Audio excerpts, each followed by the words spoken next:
not unlike this. I went inside and was utterly spellbound by the singing. It was truly the voice of men and angels, and it's such a pleasure to hear it again today.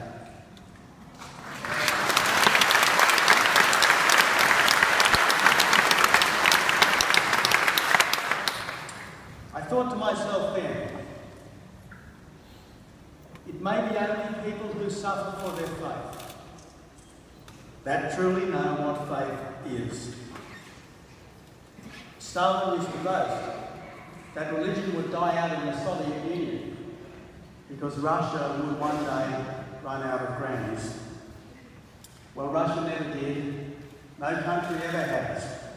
And each generation in turn has found its faith because faith arouses something deep in the human heart. I'm reminded of the story of the funeral of the Russian dictator, Leonid Brezhnev.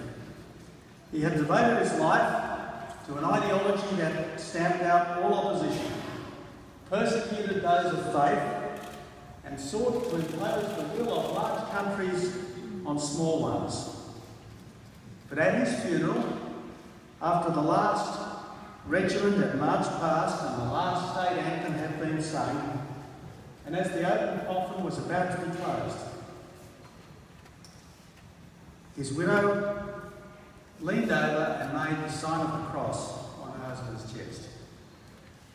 The survival of faith, the flourishing of faith, and the survival and the flourishing of the nations that are sustained by it. What a marvellous story. Here in this splendid church, I should acknowledge the part that faith has played in our culture and in our public life, in the culture and public life of civilised countries. Our democracy is inspired by the gospel insight that every human being is born with equal rights and dignity in the eyes of God. Our justice is inspired by the gospel insight that each of us should treat others as we would have them treat us in turn.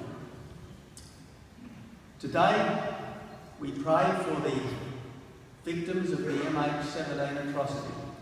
We pray for all 298 of them. We particularly pray for the 38 Australians who are amongst them. We pray for their families in their time of grief and loss. We acknowledge the Ukrainian people who did so much for them in that terrible time and who continue to work with Australians, Dutch and Malaysians to ensure that the perpetrators of that atrocity are brought to justice. I particularly acknowledge today the President of Ukraine, Petro Poroshenko. Israel aside, there would hardly be a country on earth so subject to existential threat as Ukraine is. If the freedom of one country is diminished, the freedom of all is diminished. I have come to know Petro Poroshenko quite well over the last few months, and I want to say that not just Ukraine, but freedom has a great champion in Ukraine's president.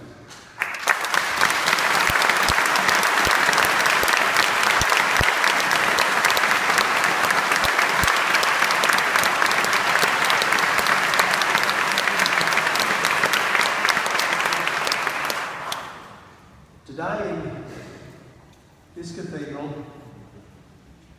we pray for all countries and all peoples striving for peace with freedom. We pray for all people striving for rights and respect.